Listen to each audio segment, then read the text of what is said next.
What's up, everybody? How you doing? It is Mike Watson, and this is Chat and Draw. I want to thank you guys for tuning in. Wait, I'm sorry. What's Chat and Draw? That's a really good question. Let me answer that for you. Chat and Draw is a show where I sit down across from the virtual art table from a friend or colleague, and as I am drawing and talking to them, we are chatting, and I am drawing. Hence, Chat and Draw. Now, it's been going on for almost a year. We'll be celebrating 1 year this coming Friday. And I'm sorry, what? What are my credentials? Can I even draw? Well, let me calm any of your concerns.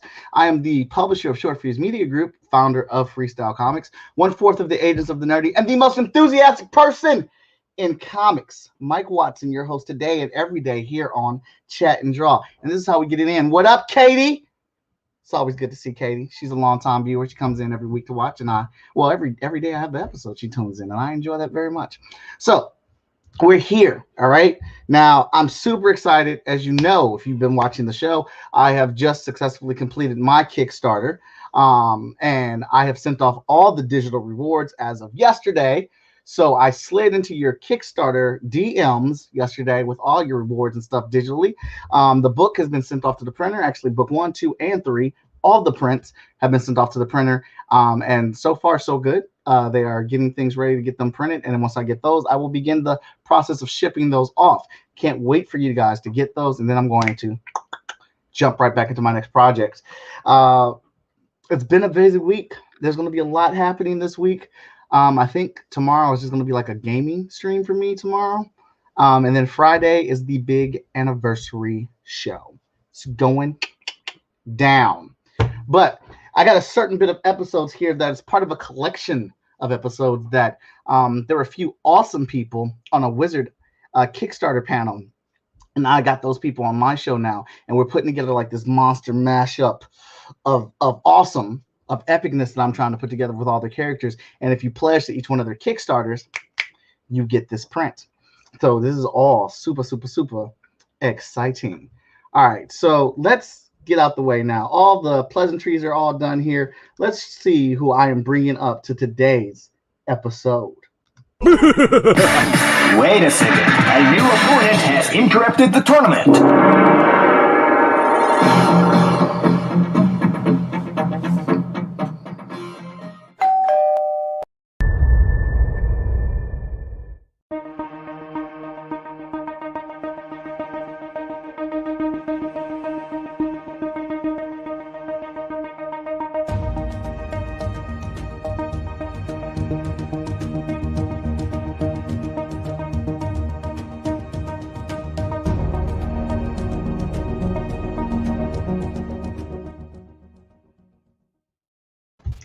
Peter, how you doing, man? How you doing? Doing good, man. Good to see you. Thank you for coming on to the show. We're actually going to switch What spots did you? right here. You're known as the most vivacious man in comics. You're the most dynamic. What? The most enthusiastic person. Enthusiastic. I love that. I love that. No problem. Why don't you go ahead and tell everybody about yourself, what Kickstarter we are talking about today, and why you're here. Sure. Hi, my name is Peter Shiao. I am the writer of The Chronicles of the Immortal Swordsman, which is on Kickstarter right now. I'm also the founder and CEO of the company Immortal Studios, which is building a martial fantasy storyverse that's bringing together all the various influences of this genre in under one roof. So this is the second title of what will hopefully be a 100-year run. We're here to stay, is what I'm saying. I love it. My man said of the 100-year run. We're not playing any games, and we got messing around. It's been around for thousands of years, so 100 against 1,000 doesn't seem to be that crazy. Okay. All right. I see your Kickstarter right now sitting at $21,332 out of your $10,000 goal. Congratulations. Thank you. And you're rocking with 504 backers. That's amazing. Look, I'm just grateful for people for believing and caring. This is my first time ever as a writer. This just a little backstory here. Go ahead. I've never written before, and this was the one thing that I felt like I did need to write. And there's a great backstory about this particular novel. It once existed as a novel that was actually written by my father. So I read it he finished writing it when I was 7 years old, and boy, when I got a hold of this book, it just captured my imagination and it stayed with me. So later on, when I grew up, I actually was involved in selling it and not selling it, partnering with companies like Lionsgate and others who wanted to do games and television, movies, and other companies. As with things in Hollywood, it doesn't always go the way you planned. So when I was going to do Immortal, this was the one thing I had to get back. So I actually had to repurchase the rights back. Oh, wow. Back into the fold. And here we are, and I'm in the writer's seat doing it. So it's special. It's different. All right. I can respect all of that, man. I'm putting out a few different books of my own, and a couple years, like the year before COVID struck, I decided to sit down in the writing chair. I just create books and have somebody else write it or whatnot. But, it just got to a point to where I wanted to tell the story. There were certain things I wanted to make happen. So I can definitely appreciate and respect where you're coming from on that one. Yeah, look, I mean, it's a personal voice. Now it's turned into a bit of a,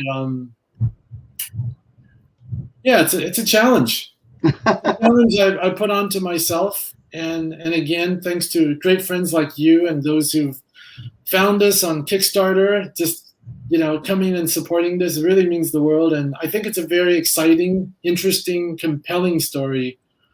I mean, it's become an important story because we're having a bit of a moment with people who look like me in this country. Yes, we are. We've been here we've been here since the beginning. For a lot of for some of my fellow Americans, they don't see us as being belonging, and problems have arisen. And I would say a lot of those problems have actually arisen from the lack of representation, the lack of diversity in our media and our storytelling. So we have an ability, with everybody's help today, to launch a new hero who is an Asian American hero, not just for people who look like me, but for everybody. So it's really taken on that special significance. So it's awesome just to be able to talk about it. Oh, like that. What do we got going on here? All right, so this is the start of that 6-character piece with all your characters on it. I had Kat on here, creator and writer of They Call Her the Dancer on here first yesterday. So we are going to just make us a cast of badass characters who's about to go to work. There you go. All right, so I got my pen here. So anybody that is new to Procreate or whatnot, I figured out yesterday when I was drawing Ren's, why this came up with all grayscales and wouldn't let me get my colors, because the file was saved as a gray file. So make sure that, like, because this combo paper that I wanted to use, make sure that is saved as like a color file, so you'll be able to have access to your color files over here on Procreate. Took me a second, but I figured it out. All right, we're gonna go with that brush. All right, so tell us about the character. What's the elevator pitch for this story, The Chronicles of the Immortal Swordsman? The Chronicles of the Immortal Swordsman is about a young man, his awakening into the hero that he was intended to become at a time when the immortal world are in the middle of a civil war. They've traveled thousands of years from the past, and they're in this present moment today, and there's a big division in the immortal world. Mm-hmm.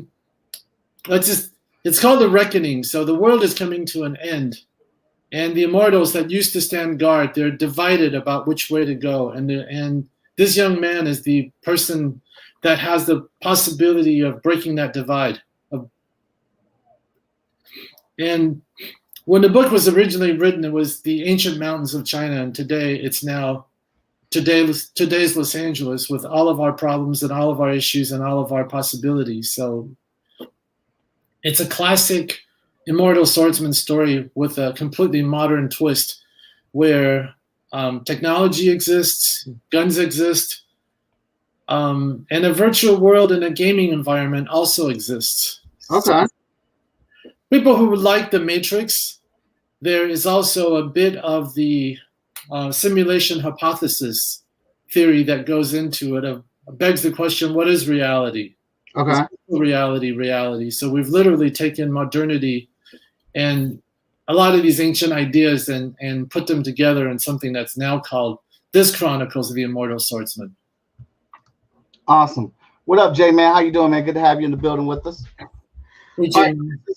This is sounding really good, man. Now, I know previous project you guys are associated with is The Adept, correct? Yes. So is this all in the same universe? It's part of the shared world. In fact, it's very likely that we're working on a few pages right now that will show the linkage between Amy from The Adept and Iron Pondu from Chronicles of the Immortal Swordsman. So the readers who are carefully following us and looking for Easter eggs, they're going to say, wow, they share a universe. They share a world at this unique moment. And I want to talk a little bit about Iron Pondu, because he's a very interesting character in that he has a lot of real world problems. You know, there's different challenges. For him, it's being in severe debt. Mm-hmm. Oh, okay. Something that I think people can actually relate to is that not unlike many other heroes, he has stars in his eyes. He has the mission in his heart. He has the desire to do it. He just doesn't have the resources to keep himself viable in this very real world. So we're introducing a gritty reality, something that he needs to overcome before he can actually reach for the stars. Usually when we're thinking about fantasy, we could be very fantastical about how they get by, but in Iron Pondu's case, before he becomes the immortal swordsman that he really wants to be, he's got a lot of crap in his life he needs to clean up. All right. Can you I like the gritty approach to it. I like that, he's not all together, that he has to face some real issues with this thing that he's trying to accomplish and do. Can you talk about specifically why did you want to take that route? Now, I know you mentioned earlier that it was taking place in one place, but now you guys decided to do it in LA. Can you talk about that? Because I have a problem. First of all, I think I am. Did you see those commercials back in the day when a guy was wearing a toupee? He would say, "Hey, I'm not only selling this, I am also a customer. I'm a client." Yeah. There's a huge, real spiritual tradition behind Chronicles of the Immortal Swordsman. The Eastern mystical path, whether there's Taoism or Buddhism, they're actually pretty similar. So those are the ideas that really stand in the back of it. And I've always had a problem where in a lot of these stories people take for granted when you're in the fantasy world, it seems like you could just get whatever you want when you want it, right? It's always about finding the sword, finding this thing outside of yourself, and then somehow you get strong. So people don't really have to earn anything. You just have to be lucky. You have to find it. And I always thought that was clumsy, and that was really kind of disrespectful to the ideas behind it. So in crafting Iron Pondu's backstory, I wanted to show how it's really done, where you kind of have to earn your powers, even in a comic book. Mm-hmm. So before you're given these great responsibilities, you kind of have to check yourself. You have to go through a transformative process. So we wanted to make that part of it real, because that's the real people who have earned their superpowers in that world have done it this way. So we wanted to make it real for him as well. Mm-hmm. So that's how, that was the thinking. And in such a money-focused world where it seems like money is the thing that people perceive as panacea, well, that's the one thing that he doesn't have right now. Mm-hmm. So it's an homage for everybody who has to deal with this thing called money in our lives. What is it? So that's kind of how the backstory is. And, we've also made some changes in the middle of this situation. Is that, as you know, I talked pretty openly about this moment where a lot of people, myself included, are looking at what's happening with the kind of Asian violence going on in our world. So those racial elements and that real sense of concern for the Asian community also shows up in the story, where Iron Pondu is a witness to some of these attacks. Okay. So in a way, the stories become incredibly real, and I hope that our readers will appreciate it and find to see pages of their lives and our modern society reflected in it. And that's certainly one of the things that we do hope to get across through the Immortal Storyverse, that this is not some kind of crazy, fantastical world. It is our world. And through the heroic actions of these, our characters and the lives they go through, hopefully they can shed a little bit of light for the rest of us who would like to be more heroic in our lives and make better choices and learn to be incredibly powerful with the things that we care about.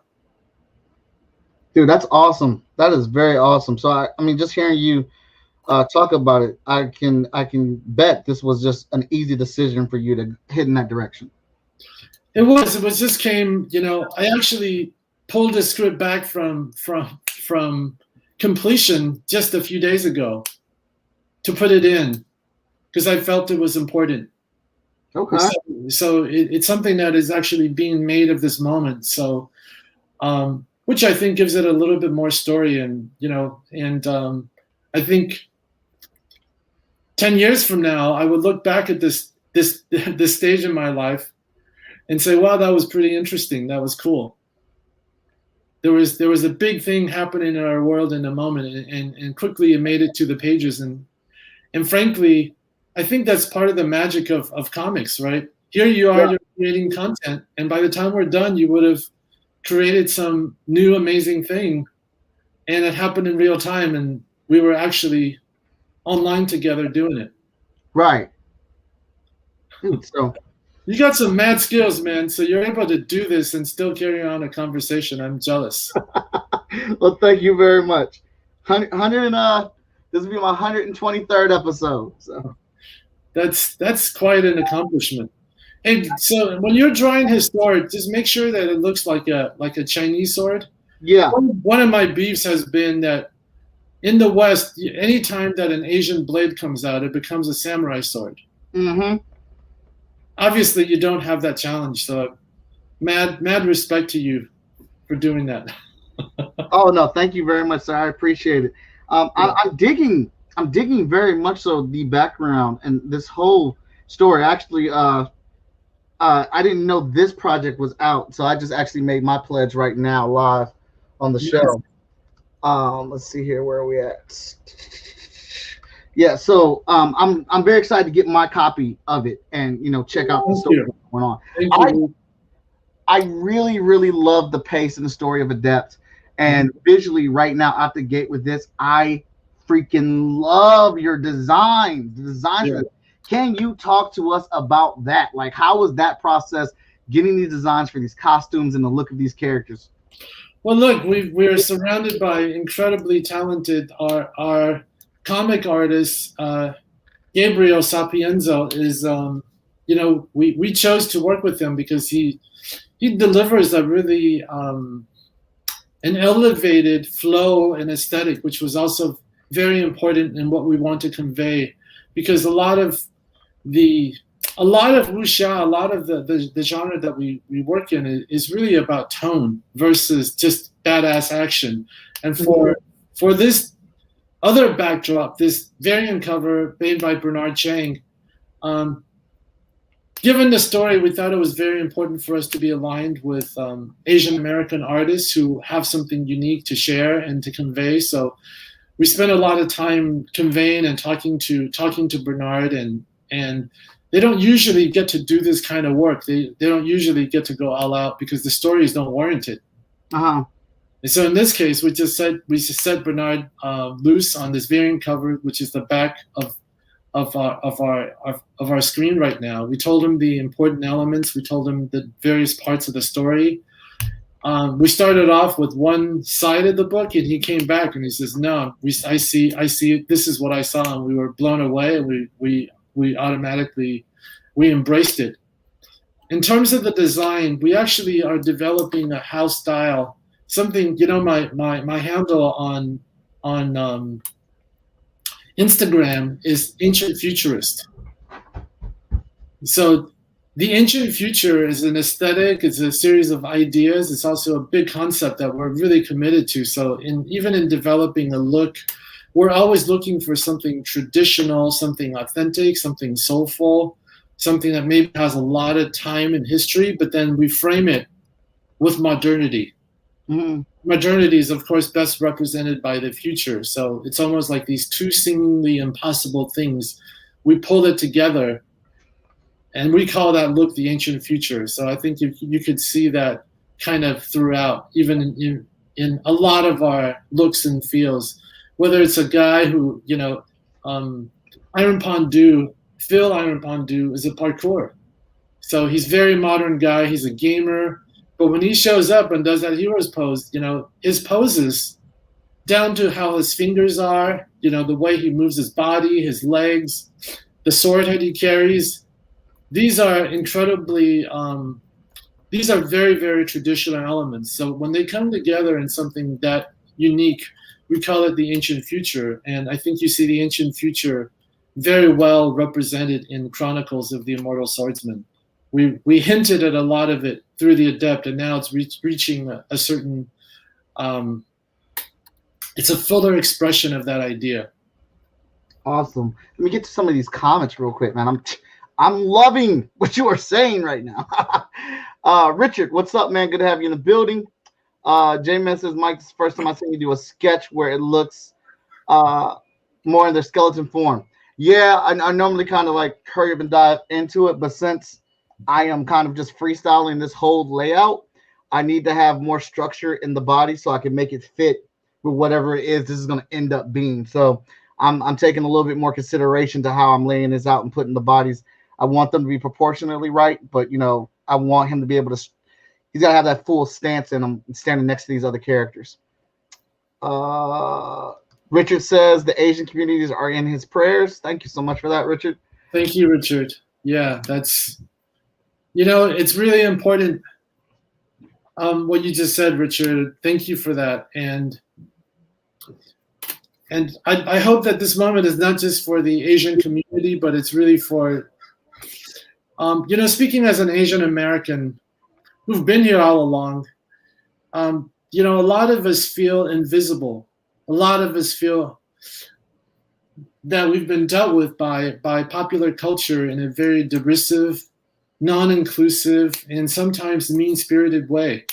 And what we really need from our colleagues and our friends and our fellow countrymen is just to really stand with us in this moment. So, it's very, very important, and it's especially encouraging when we get that kind of support from non-Asians. Absolutely. Absolutely. What's up, sis? Moana in the building. She says, this character looks dope. Love the color scheme. I know, right? Like, I love the blue being my favorite color, but I love the variation in all the blues, man. The tone is just killer. J-Man says, current violence against Asians is sickening to me. A lot of hate and closed-minded and ignorance going on. I lived in Japan and Guam as a kid, and I hope I pronounced that right. I apologize if I didn't. And I love and respect all Asian cultures and food. Thank you. Yeah. Man, food, totally. He knows what he's talking about.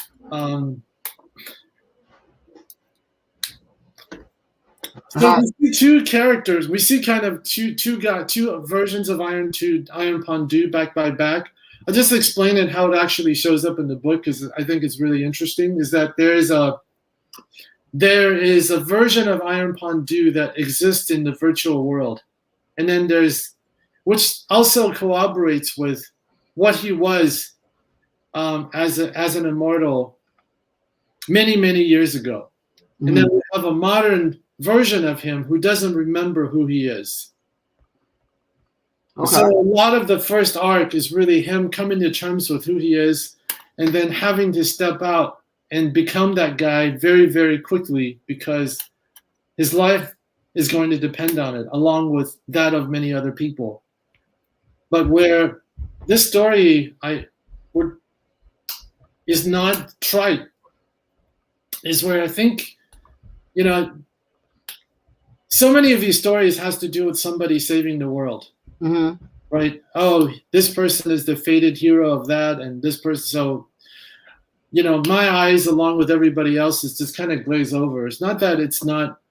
So it's just that's a little old. And so one of the things that we're developing is a concept called "Everybody's the One," which is very close to the major aim of our company, Immortal Studios, which is to awaken the hero in everybody, is that our notion of heroism is that everybody has this amazing hero inside of them. It's not to be somebody else's version of a hero. It's not to subscribe to some, objective standard of what a hero is, but it's to lean into that which is the intended path for you. So how that shows up in our story in the Immortal universe, the Immortal Storyverse, is that our heroes are built on top of each other. In as much as there's different characters and protagonists, but their heroism and what they're able to do is built on the heroism and the contribution of others. So in Chronicles of the Immortal Swordsman, we're very much going to be able to lean into the heroism of many.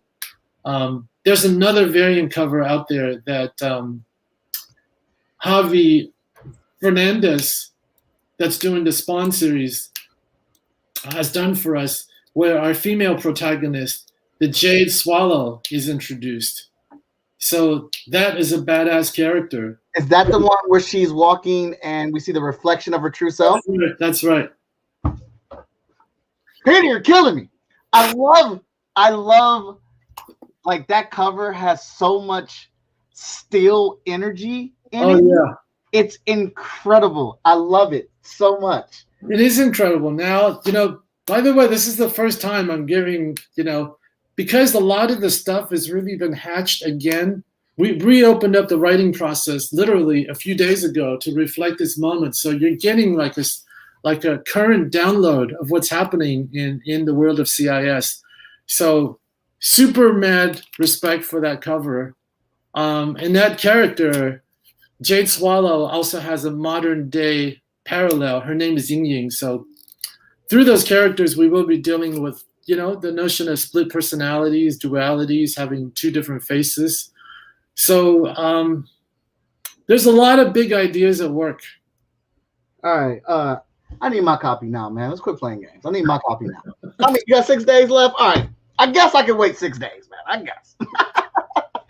All right, Richard. Richard Ruffin, thank you so much. Richard just backed the campaign. Thanks, Richard. Very much appreciated, man. Awesome.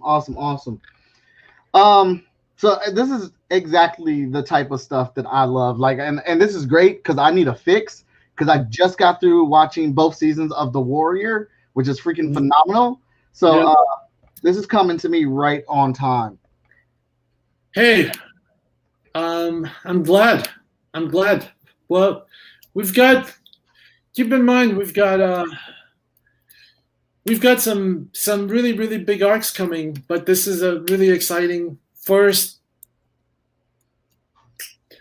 glimpse. You know, part of the fun of doing what we're working on right now is that because there's the Adept, there's Chronicles of the Immortal Swordsman, which is now, by the way, the second Adept number 2 is just around the corner, so we're starting to tee that up.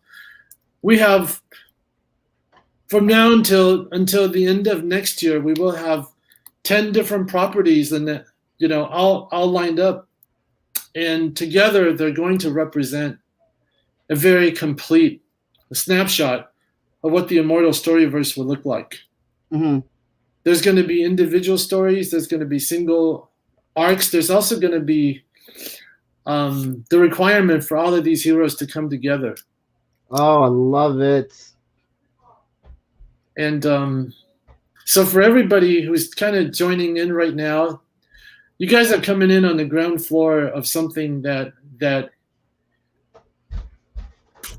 is quite scalable, and it's quite big, and the only reason that we can do it is because of people's support that's enabling it. So for all of you who are listening and paying attention and just participating, just thank you for being part of the journey, and thank you for whatever support, whatever love you can give us, whether it's just as simple as going on our social media page and giving us some encouragement. Follow us. If you want the book, we certainly would appreciate your support on Kickstarter. And now you're starting to mesmerize me with your drawings. Oh, thank you, sir. You are an ambidextrous dude. You could walk and chew gum. No, you can talk and you can draw incredibly well at the same time. Appreciate it. Yeah, I want to thank you for this dang character. This design, like, there's so much simplicity in this design, but then it's super dope how complicated it is at the same time. Like, there's so many variations and plays on it. I'm loving it. It's always fun to draw extra cool looking characters here. I just put that link in the chat again, chat. So be sure to swing over, open up another window, and check that out. Right now, that 5. Let me see here. Let me refresh this bad boy. Right now, we're at 505 backers, $21,342 on this campaign right now. If you've already pledged and you're watching the show to get a little bit more information, cool beans. But go ahead and give this episode and that Kickstarter a share. Why don't you? So we get more people to check this out. It sounds very good. Like I said, I can't wait to get a hold of my copy or whatnot. But so this is a question I like to ask characters or creators with their characters, especially since this character is so grounded. Mm-hmm. What is his favorite meal and his favorite movie? Ooh. Well, his favorite movie's got to be The Matrix, man. Okay. All right. Not to be so on the nose. You know what? In terms of his favorite meal, I'm gonna have to go with it's gonna have to be a Korean dish, even though he's Chinese American. I would say he loves the spicy tofu hot pots. Okay. You can find in LA. Have you ever had any of that? No, I have not. But it sounds like it would be good. I'm not a spicy guy. You're not a spicy guy. Okay. All right. I was gonna say, what city are you in, by the way? I am in Columbus, Ohio. You're in Columbus, Ohio. That's right. Yeah. You and the hardest working man in the comic business. You're the most enthusiastic. and he's the hardest working man. You guys are a dynamic duo. So when you guys make it out to LA, I'm gonna have to take you both out for a great dinner, and I'll show you what Iron Pandu would enjoy. You know what? That sounds good. It's pretty sad though, man, because we go, Victor and I, that's my brother. We go to a ton of comic book conventions, and that's where we got our names from people seeing us on the convention floor and the work we put in. But Victor's got a very good convention career, and I was starting to catch up on his coattails a little bit there. But we were starting to make some progress, man. We were inching our way out. Like we were going to take 2020 and 2021 to get out to the West Coast. Vic's already been out there. He's already been out for San Diego kind of stuff. But I've never been out to the West Coast, and I was getting more shows. I was starting getting invited to more shows, and I was getting further and further into the middle of the country. My end goal was like to get over to some California cons, and then COVID hit and just stalled all that. And now you're on air, so in a way, you'll be able to go back into it with more gusto. That's what I'm hoping. Got to stay busy and got to stay relevant to some degree. All right, I think we can go back over here. But doing the streaming has been very fun. I've gotten to see a ton of different creators, meet a ton of different characters and stuff like this, and raise the awareness of who I am as a creator myself. But just get out here and get with the network of talent that is out here. Yeah. Is there much of a scene in Columbus? Yes. Columbus is a very big comic book town. It's actually why I chose to stay here. I'm from Cleveland, Ohio. And I came down here for college. And my first week here, man, there's so many comic book shops here. The comic art scene for comics in general is just huge here. There's a ton of independent creators here, a lot of comic book conventions, comic shops. Geekdom is very strong in the Columbus, Ohio area. So that's one of the main reasons I stayed down here. That sounds great. I haven't been to Columbus, Ohio in like 20 years. Well, when you come back, Victor and I will take you out and show you some spots. So what's the restaurant? What's the hot spot in Columbus, Ohio? Because I'm a major foodie. Dude, Columbus is a melting pot. So we don't have just like one hot spot because there's so many different people here. Right. In here, we're pretty robust in diversity. What's your favorite place? What's your favorite place? When you want to throw down and what's your favorite meal? My favorite meal, there's two of them. There is an Italian restaurant called Buca di Beppo that's in the downtown area that make chicken Alfredo and pizza to die for. Like they have these big tomato cans and like they put them on a flat plate and like this pizza's like 3 feet long. It's like classic rectangle style and the slices are huge, but then their chicken Alfredo it's all family size portions. Yeah. So it's just we just go there and you get one of those, it feeds like 6 people. My second place is kind of like this it's Hibachi Go. It's just like it's a small little Japanese steakhouse place off on Miller, whatever, McNaughton. It's on McNaughton, but it's just a small place. If you drive past it, and you're not looking for it, you will miss it. But you go inside, it's the best. Do they cook it on an actual grill, like one of those like the big joints, the big flat joints? Yes. Yeah. They cook it. They mix all the food up. They cook it down there. It's always packed. But it's the best one that I've had. So those are my two favorite places to eat in Columbus. Nice. I see that Iron Pandu's coming together. We're gonna get them there. We're gonna get them there for sure. Yeah. I'm enjoying this costume very much so. Had to do it in a bit of layers to make sure I got it all on here. It's a good thing I like about drawing digitally now. I just started doing digital drawing like 2 years ago.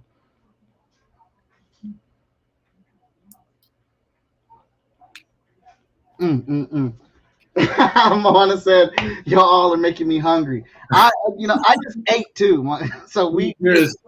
Oh well, but look, it's like it's 5:43 for me, so we haven't eaten here, and I'm starting to think about food.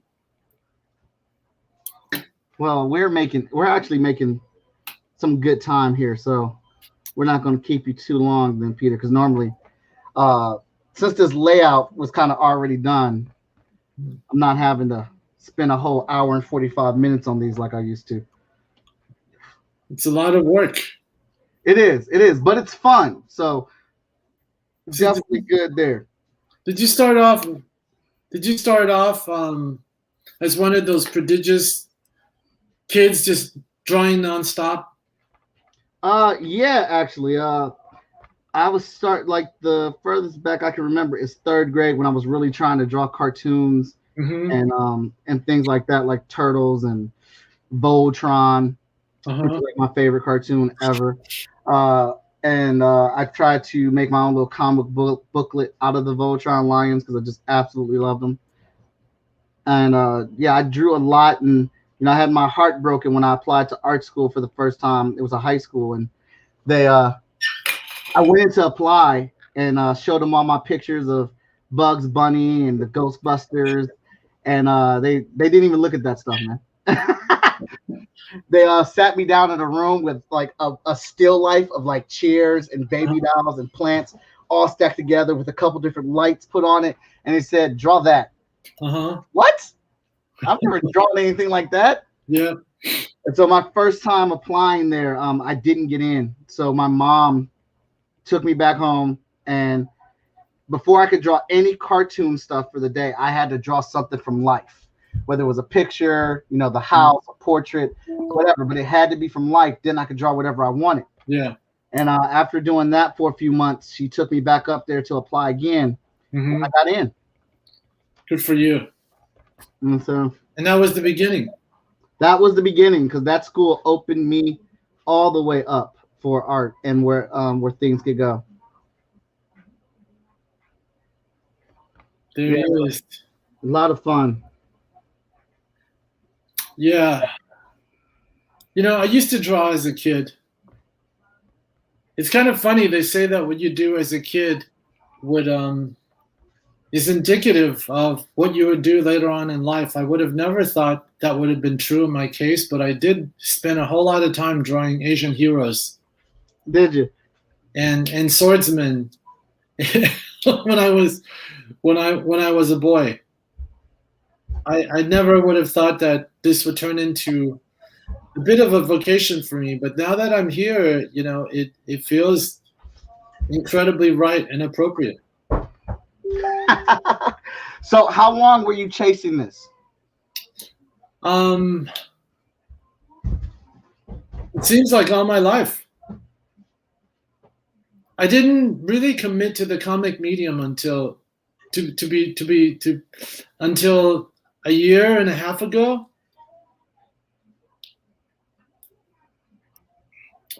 But I've been very committed to telling these stories and doing an interconnected universe, and doing something that you would call transmedia. So it's really about linking up all the various media verticals together, from comics to movies to television to short form content to immersive experiences and games. Okay. So the idea of linking all of them together and being able to drive like a shared experience through them has been something that I've been very passionate about and spent a lot of time learning and doing. And the beauty of comic books is that it's kind of like the blueprint of it all. Just really, really pulling it together in a very cost-effective, creative, fun, engaging way, and to do it relatively quick and soon, so you don't have to wait 10 years for something to come out. So that's the beauty of the medium. Absolutely. So, Peter, what's your origin story? How did you find your love for this stuff and then start pursuing making comics? My origin story it really happened a year and a half ago. I was running a film company in China. I went to China to pursue my dream of creating a Asian style Marvel universe with movies as the primary vehicle. And since my own country in America at that time didn't give me the opportunity to launch characters that look like me.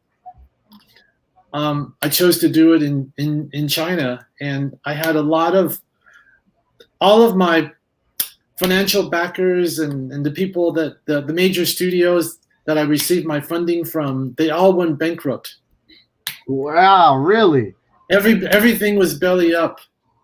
And meanwhile, in my own country, Black Panther was being made. And it was kind of a major epiphany that the world was changing for the better, and that this was a time that different people who didn't used to have a shot at being large screen heroes were being looked at differently. So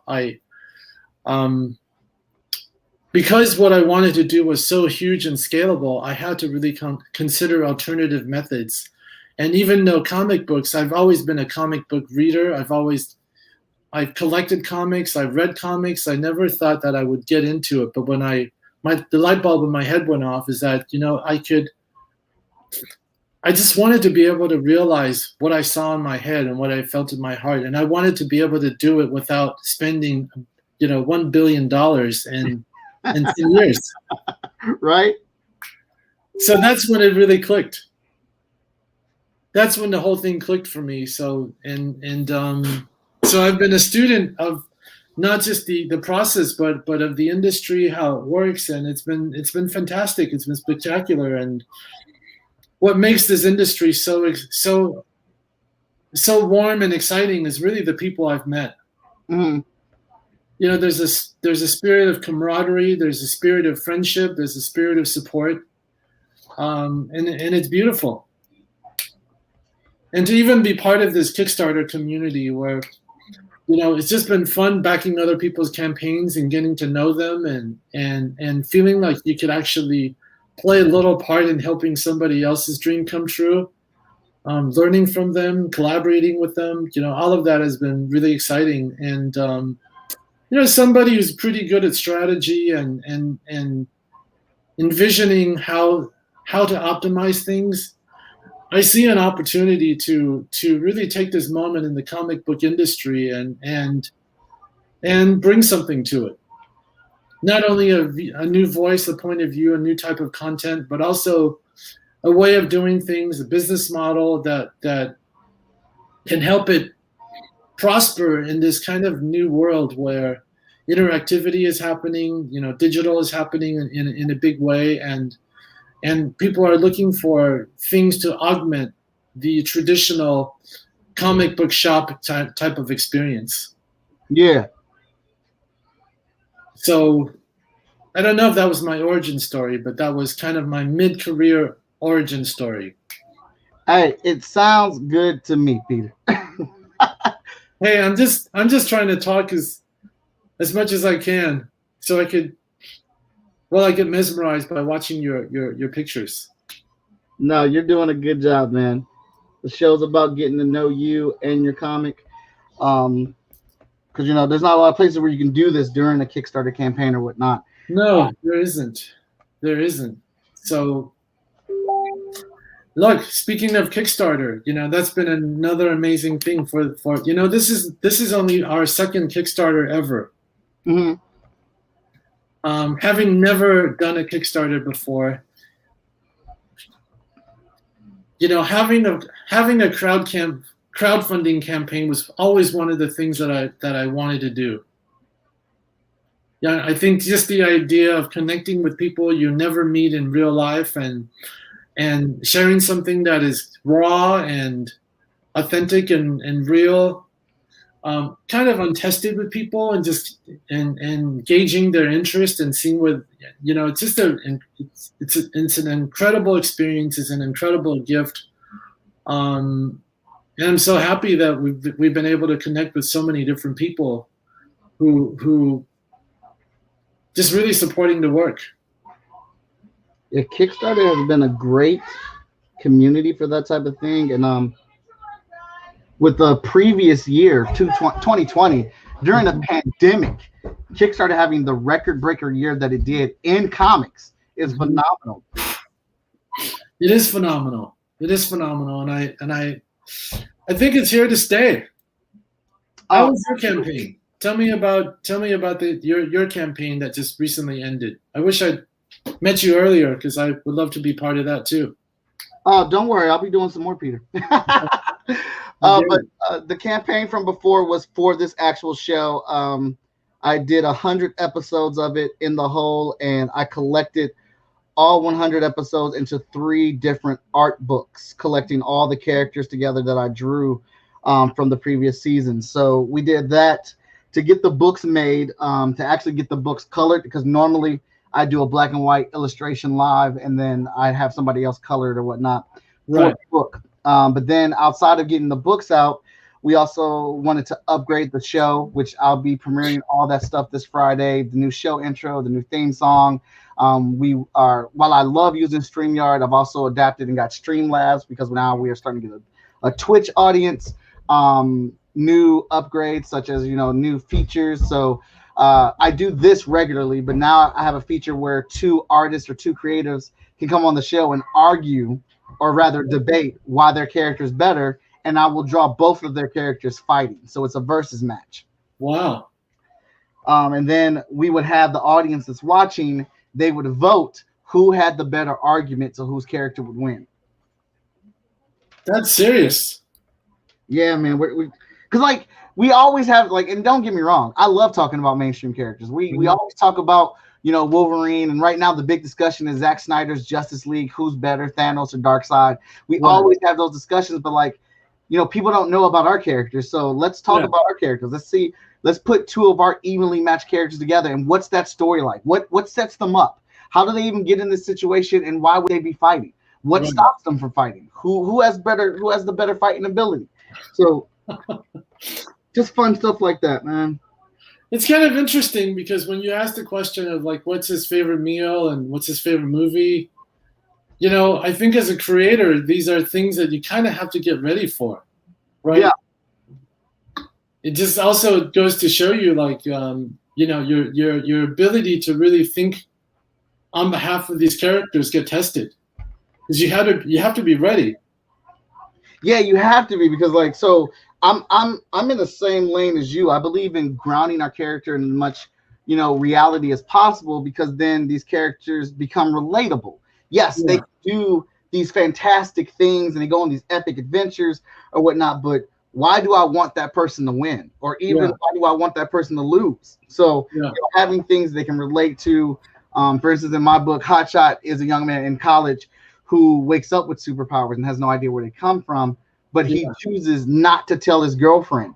Mm-hmm. So she gets the impression that he's cheating on her because he's not there. He's not paying her any attention. He's always standing her up. So what else is she supposed to think in that situation? My boyfriend's cheating on me. Yeah. So the first story is really about that conversation. When she finds out he's a superhero, you're like, oh, cool, everything's fine. Yeah. No, it's not. You lied. You lied this whole time about this big thing that's a part of your life. And so, how these characters develop and go through that is what we're talking about in there. Yeah. Well, Peter, I think we're actually, let me hit the tag. What's up? Let me get the link in there one more time. And I think we're going to hit the replay here on the whole buildup of this whole piece. We got that done pretty quickly. So I got 4 more characters to add to this. So this is probably going to end up probably being a double page spread kind of thing. But this is cool. I'm excited to be a part of this because all 6 of these Kickstarters are ridiculously cool. So I'm happy. Oh, yeah, that's like a massive poster you could be doing right there. Yeah. And it's all coming together. Yeah, so I got let me see here. Where's the calendar coming up? Oh, there's my calendar. We're not looking at April. We're talking about March. Yeah, I got Brian coming on the 31st.